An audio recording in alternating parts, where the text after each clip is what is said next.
আল্লাহ ভালো জানে, জানি না ইরানের আমেরিকার যুদ্ধ কতদিন চলমান থাকে।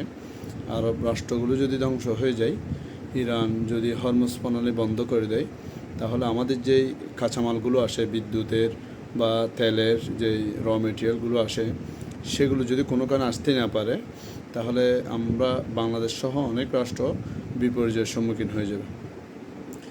বলা যেতে পারে এই যুদ্ধ তৃতীয় বিশ্বযুদ্ধের উপর নিতে পারে।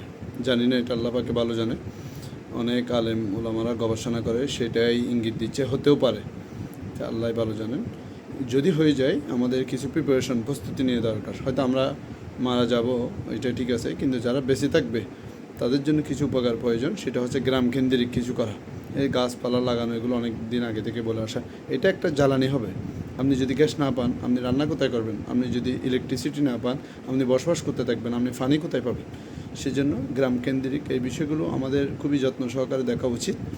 এই যে রান্নাবান্নার ব্যবস্থা, এই যে শুকনো খাবারের ব্যবস্থা, তারপর হচ্ছে আপনার পানির ব্যবস্থা, এই ব্যবস্থাগুলো না থাকলে এই মুসলমানরা, বিশেষ করে আমরা, খুবই সমস্যায় পড়ে যাব। আল্লাহ ভালো জানুক, আল্লাহ যুদ্ধ স্থগিত হয়ে যাক। আমরা চাই না কোনো যুদ্ধ। ইরানের যে অবস্থা দেখছি, ওরা থামবে বলে মনে হয় না। আর ওদের থামানোর কিছু উপায় আছে। তার মধ্যে হচ্ছে আরব রাষ্ট্রগুলো যদি তাদের ভূখণ্ড থেকে ইসরায়েল বা আমেরিকার যেই আপনার ওদের কাঠামোগুলো আছে, সেগুলো যদি নষ্ট করে দেয় বা সরাই দেয়, এবং আমেরিকা যদি নিঃশর্তভাবে নিশ্চুপ হয়ে যায় ইসরায়েল, হয়তো তখন এই যুদ্ধ থামানো যায়। আমরা আল্লাহর কাছে দোয়া করি, আল্লাহ যেন বিশ্ববাসীকে শান্তিময়ী করে দেয়। আমিন।